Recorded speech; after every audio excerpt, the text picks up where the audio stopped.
믿기 힘든 일이 벌어졌습니다. 그녀는 CNN 시니어 기자입니다.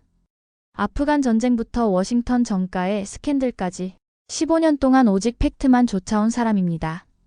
그런 그녀가 딸을 만나기 위해 한국에 왔습니다. 하지만 공항을 나서는 그 순간부터 카메라가 흔들리기 시작했습니다. 이 나라엔 뭔가 있다.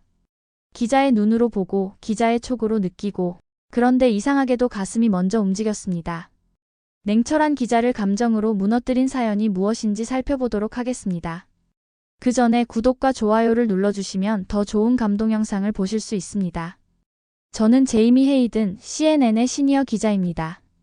20년 경력의 저에게 세상은 항상 카메라 렌즈를 통해 보이는 법이었죠. 그런데 오늘 아침 제 딸 케이트의 전화 한 통이 저를 완전히 다른 세계로 끌어당겼습니다. 엄마, 한국에서 취직했어요. 교환학생으로 왔다가 직장까지 구했어요. 그 순간 제 머릿속은 하얗게 변했습니다. 한국이라니. 제가 알던 한국은 비정한 경쟁 사회였어요. 매일 밤 자정까지 빛나는 사무실. 불빛, 세계 최고 수준의 자살률, 그리고 꿈을 줬다 지쳐 쓰러지는 젊은이들의 이야기. CNN에서 방송했던 그 모든 부정적인 뉴스 클립이 제 머릿속을 스쳐 지나갔습니다. 괜찮냐고? 물론 괜찮지 않지. 전화를 끊고 난 후 거실을 서성이며 중얼거렸어요. 창밖으로 보이는 뉴욕의 익숙한 스카이라인이 어쩐지 멀게만 느껴졌습니다. 케이트가 살아가는 그곳은 과연 어떤 모습일까? 가슴 한편이 조여왔어요. 그날 밤 노트북을 열고 한국에 대한 기사들을 다시 읽어보았습니다. 극심한 경쟁, 과도한 근로시간, 높은 청년 실업률. 이런 단어들이 눈에 들어왔죠. 케이트는 전화로 엄마, 이곳은 정말 멋져요. 너무 걱정하지 마세요 라고 했지만 막상 제 딸의 얼굴을 보지 않고는 안심할 수 없었습니다. 다음 날 아침 CNN 편집장 앞에 섰어요. 특별 휴가를 내고 싶습니다. 한국으로 갑니다. 편집장의 눈빛에서 의문을 읽을 수 있었죠. 혹시 다큐멘터리? 그의 물음에 순간 머리가 번뜩였습니다. 그래, 이건 단순한 모녀의 재회가 아니라 진실 추적이 되어야 했어요. 네, 맞아요. 이상한 나라의 한국, 딸이 사는 나라의 진실이라는 주제로요. 비행기표를 예약하면서 마음속으로 다짐했습니다. 이것은 단순한 가족 방문이 아니라 기자로서의 사명이기도 했어요. 케이트가 말하는 괜찮다는 한국의 실체를 제 눈으로 확인해야만 했습니다. 14시간의 비행 동안 노트북에 질문 리스트를 작성했어요. 그 나라의 젊은이들은 어떻게 살아가는가? 그들의 미래는 어떤 모습인가? 기자는 눈으로 판단한다. 이것이 제 신조였습니다. 딸이 전화로 아무리 괜찮다고 말해도 저는 제 눈으로 직접 보기 전까지는 결코 믿지 않을 거예요. 비행기 창문 너머로 어둠이 깊어지는 하늘을 바라보며 가슴이 조여왔습니다. 지금 케이트는 무엇을 하고 있을까? 정말 행복한 걸까? 그 이상한 나라에서 제 딸은 무사할까? 항공기 안내방송이 들려왔습니다. 곧 인천국제공항에 도착합니다. 심장이 빨라졌어요. 이제 곧 진실을 마주하게 될 테니까요. 손에 쥔 카메라를 꽉 움켜쥐었습니다.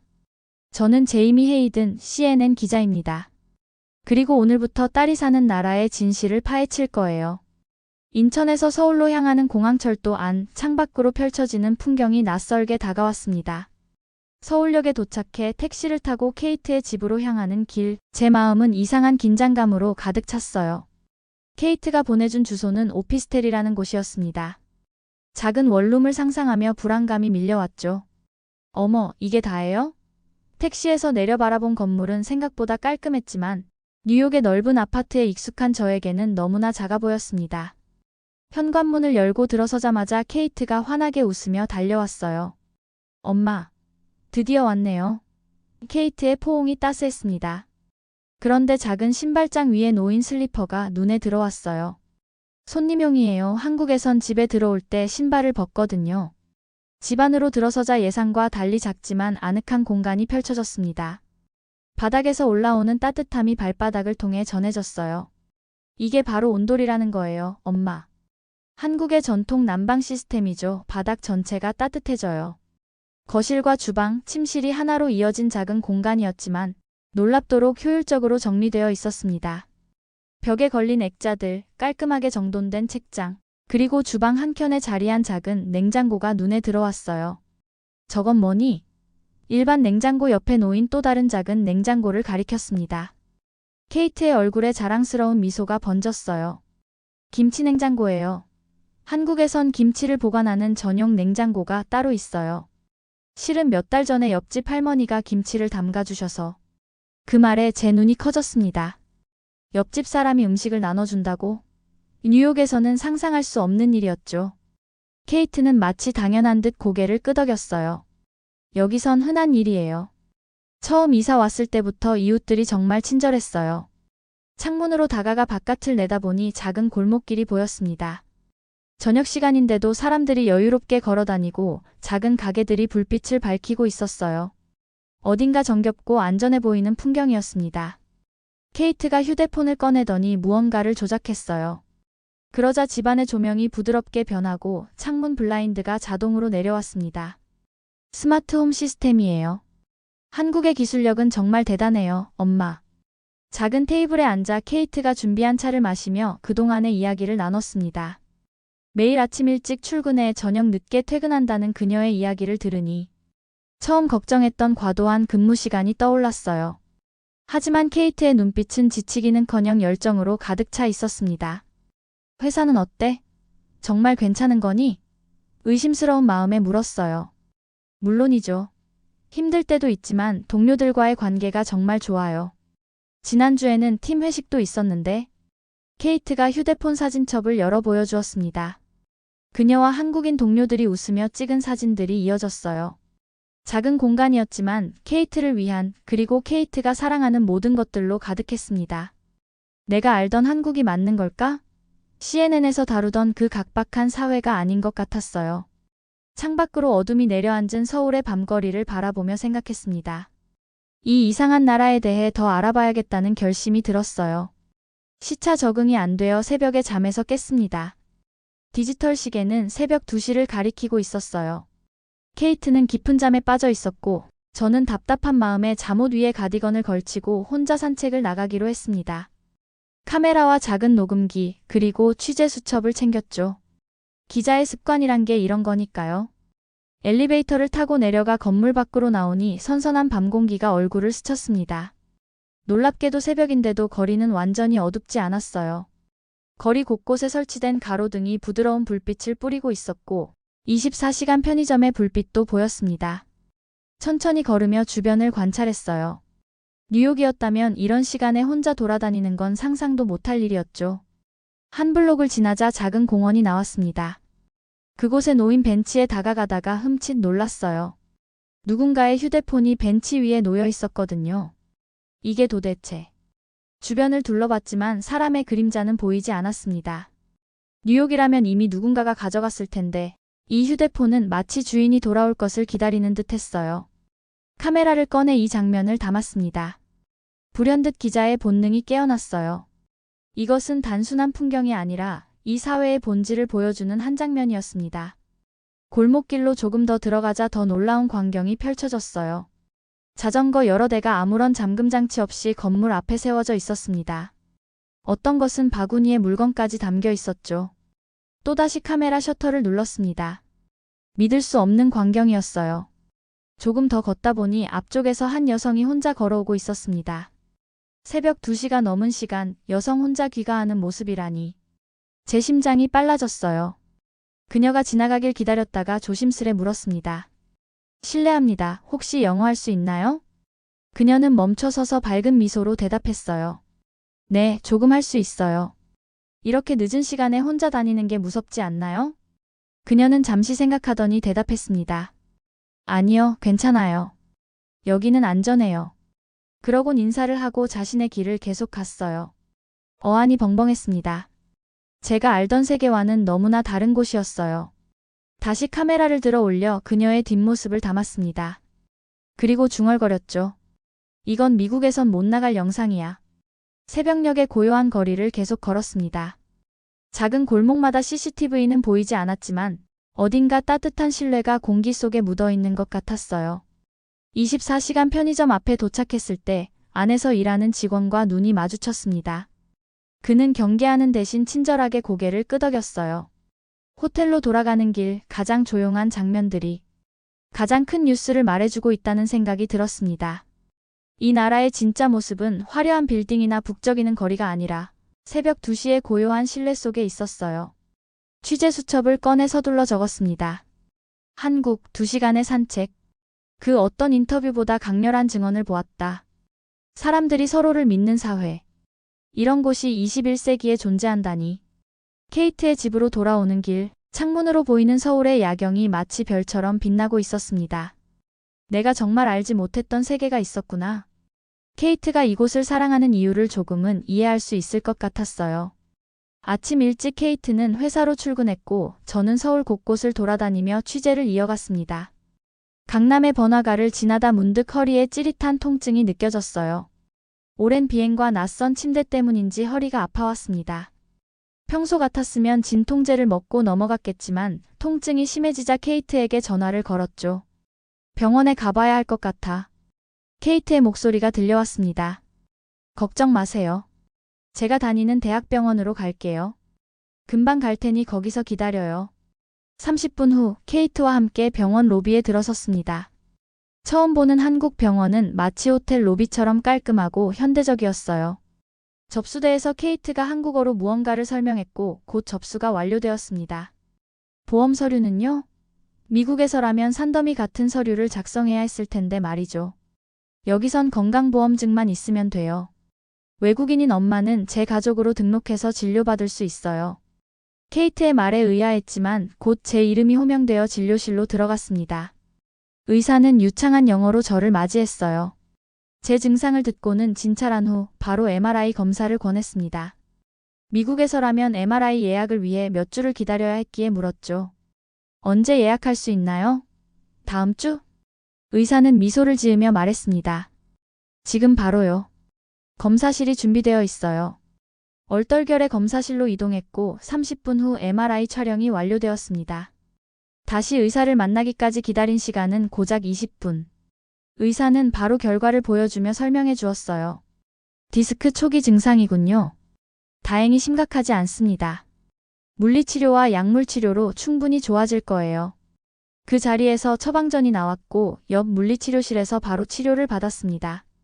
병원에 도착한 지 2시간 만에 진료, 검사, 치료, 처방까지 모든 과정이 끝난 거예요. 병원 약국에서 약을 받아들고 나오는데 케이트가 물었습니다. 어때요, 엄마? 미국이었으면 얼마나 걸렸을까요? 순간 말문이 막혔습니다. 미국에서 이 모든 과정은 최소 몇 주, 길게는 몇 달이 걸릴 일이었어요. 보험 확인부터 예약, 검사, 결과, 상담까지. 그것도 엄청난 비용과 함께 말이죠. 비용은 얼마였어? 궁금해서 물었습니다. 케이트가 영수증을 보여주었어요. MRI 검사, 진료비, 물리치료, 약값을 모두 합해도 미국의 10분의 1도 안 되는 금액이었습니다. 믿을 수 없었어요. 병원을 나오며 깊은 생각에 잠겼습니다. 미국의 의료 시스템에서는 서류와 절차, 비용이 환자보다 앞섰죠. 하지만 이곳에서는 사람이 먼저였습니다. 진료 과정에서 느낀 건 분노가 아닌 감탄이었어요. 케이트, 이건 정말 놀라워. 감정이 북받쳐 오르는 걸 느꼈습니다. 케이트는 웃으며 대답했어요. 엄마, 이제 좀 믿으시겠어요? 이곳이 제가 사랑하는 이유를요. 그 순간 깨달았습니다. 제가 알던 이상한 나라는 어쩌면 제가 살던 곳인지도 모른다는 생각이 들었어요. 병원을 나오며 취재 수첩에 적었습니다. 의료 시스템의 본질은 서류가 아닌 사람이어야 한다. 한국에서 본 것은 효율성이 인간미를 해치지 않는 방법이었다. 다음 날 문득 오래된 독서용 안경이 불편하다는 생각이 들었습니다. 뉴욕에서는 새 안경을 맞추려면 안과 예약부터 시작해서 최소 일주일은 걸리는 일이었죠. 케이트에게 안경점이 어디 있는지 물었더니 자신이 자주 가는 곳을 추천해 주었습니다. 저기 골목 안에 있어요. 혼자 가실 수 있겠어요? 당연하지. 기자가 길을 못 찾을 리 있겠니? 자신 있게 대답했지만 한글로만 된 간판들 사이에서 조금 헤맸다는 건 비밀입니다. 마침내 찾은 안경점은 생각보다 작은 공간이었어요. 들어서자 중년의 안경사가 반갑게 맞이했습니다. 영어가 서툴렀지만 그의 전문적인 태도는 언어의 장벽을 뛰어넘었죠. 시력 검사부터 해볼게요. 최신식 장비로 시력 검사를 시작했습니다. 정밀한 검사 후 그는 제 시력 변화를 설명해 주었어요. 그리고는 안경테 진열대로 안내했습니다. 다양한 디자인의 안경테 중에서 마음에 드는 것을 고르자 그는 렌즈 종류와 코팅에 대해 설명했죠. 블루라이트 차단 코팅도 추가할까요? 컴퓨터 많이 보시나요? 선택을 마치고 난 후 그가 말했습니다. 20분 정도 기다려주세요. 20분이요? 렌즈를 깎는데요? 믿을 수 없었어요. 미국에서는 최소 며칠을 기다려야 했으니까요. 그는 고개를 끄덕였습니다. 네, 바로 해드릴게요. 커피 한잔하고 오세요. 인근 카페에서 커피를 마시며 시간을 보내고 돌아오니 정말로 안경이 완성되어 있었습니다. 안경사는 제 얼굴에 안경을 직접 씌워주며 조금씩 조정했어요. 착용감이 완벽할 때까지 섬세하게 다듬는 모습에 감탄했습니다. 이 안경 진짜 지금 나온 거 맞아요? 깜짝 놀라 물었어요. 안경사는 웃으며 대답했습니다. 당연하죠. 고객님께서 기다리고 계시는데 왜 미루겠어요? 안경을 쓰고 거울을 보니 시야가 선명해졌고 프레임도 얼굴에 잘 어울렸습니다. 계산대로 가서 얼마냐고 물었죠. 가격표를 보니 미국 가격의 절반도 안 되었어요. 더 놀라운 건 지불 방식이었습니다. 카드나 현금으로 내셔도 되고 아니면 나중에 오셔서 내셔도 돼요. 순간 귀를 의심했습니다. 나중에 와서 내도 된다고요? 네, 고객님이 편하신 대로요. 지금 현금이 없으시면 다음에 지나가실 때 내셔도 돼요. 그 말에 깊은 인상을 받았습니다. 여기서는 고객이 신뢰를 먼저 받고 돈은 나중에 오는구나. 미국에서는 상상도 할 수 없는 방식이었어요. 물론 바로 카드로 계산했지만 이 경험은 단순한 서비스가 아니었습니다. 이것은 사람과 사람 사이의 관계, 신뢰의 문화였어요. 취재 수첩에 적었습니다. 속도보다 감동이 앞선다. 한국의 서비스는 단순히 빠르기만 한 것이 아니다. 그 안에는 사람을 먼저 생각하는 마음이 있다. 안경점을 나서며 새 안경으로 세상을 바라보니 더욱 선명해 보였습니다. 그리고 이 나라 역시 새롭게 보이기 시작했어요. 케이트의 제안으로 서울 곳곳을 돌아다니기로 했습니다. 엄마, 지하철 타볼래요? 서울을 제대로 경험하려면 지하철이 최고예요. 처음에는 망설였어요. 뉴욕의 지하철은 더럽고 위험하다는 인상이 강했으니까요. 지하철역으로 향하는 길, 사람들이 줄지어 에스컬레이터를 타는 모습이 눈에 들어왔습니다. 모두가 오른쪽에 서서 왼쪽은 비워두고 있었어요. 아무도 지시하지 않았는데도 모든 사람이 자연스럽게 규칙을 지키고 있었죠. 저기 봐요, 엄마. 케이트가 지하철 입구를 가리켰습니다. 개찰구가 없어요. 정말이었어요. 뉴욕의 철통 같은 개찰구와 달리 여기에는 간단한 단말기만 있을 뿐이었습니다. 사람들은 카드나 휴대폰을 가볍게 대고 통과했어요. 무임승차는 어떻게 막는 거니? 케이트가 웃으며 말했습니다. 물론 가끔 검사도 하지만 기본적으로는 신뢰예요. 대부분의 사람들은 정직하게 요금을 내요. 그게 이 사회의 문화죠. 플랫폼에 들어서니 깨끗한 환경에 다시 한번 놀랐습니다. 바닥은 반짝거렸고 벽에는 예술 작품들이 전시되어 있었어요. 열차가 도착하자 사람들은 질서정연하게 양옆으로 나뉘어 내리는 승객들을 기다렸습니다. 누구도 밀치거나 서두르지 않았어요. 열차 안으로 들어서자 깔끔한 내부와 조용한 분위기가 인상적이었습니다. 노약자석 앞에 서 있으니 한 젊은이가 즉시 자리에서 일어나 양보했어요. 케이트가 괜찮다고 말했지만 그 청년은 고개를 숙이며 양보를 고집했습니다. 여기 노약자석은 정말 노약자를 위한 거예요. 케이트가 설명했어요. 미국처럼 무시되지 않죠. 열차가 다음 역에 도착하기 전 자동 안내방송이 흘러나왔습니다. 놀랍게도 한국어뿐 아니라 영어, 중국어, 일본어로도 안내가 나왔어요. 이건 모든 외국인을 위한 배려예요. 케이트의 말에 고개를 끄덕였습니다. 열차가 계속 달리는 동안 모든 승객이 각자의 공간을 존중하며 조용히 있는 모습이 인상적이었어요. 어떤 사람은 책을 읽고, 어떤 사람은 잠을 자고, 또 어떤 사람은 휴대폰을 보고 있었지만 모두가 서로에게 방해되지 않도록 조심하고 있었습니다. 여기서는 다른 사람의 공간을 침해하지 않는 게 기본 예의예요. 케이트가 작은 목소리로 말했어요. 몇 개의 역을 지나는 동안 저는 이 지하철이 단순한 교통수단이 아니라는 것을 깨달았습니다. 이곳은 하나의 작은 사회였어요. 모든 사람이 자발적으로 규칙을 지키고 서로를 존중하는 공간. 감시 카메라나 경찰의 강제가 아닌 시민의식으로 유지되는 질서. 이것이야말로 진정한 민주주의의 모습이 아닐까 생각했습니다. 역에서 내려 에스컬레이터를 타는데 갑자기 앞에 있던 노인이 비틀거렸어요. 순간적으로 주변 사람들이 모두 손을 뻗어 노인을 붙잡았습니다. 누구의 지시도 없었지만 마치 하나의 유기체처럼 움직이는 모습이 감동적이었어요. 이 나라가 지키는 건 법이 아니라 신뢰라는 철학이다. 취재 수첩에 적으며 생각했습니다. 감시 없는 질서, 강제 없는 배려.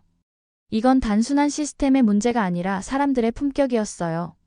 지하철에서 본 것은 한국 사회의 축소판이었습니다. 기자로서 수많은 나라를 다녀봤지만 이토록 자연스러운 시민의식을 본 적은 없었어요.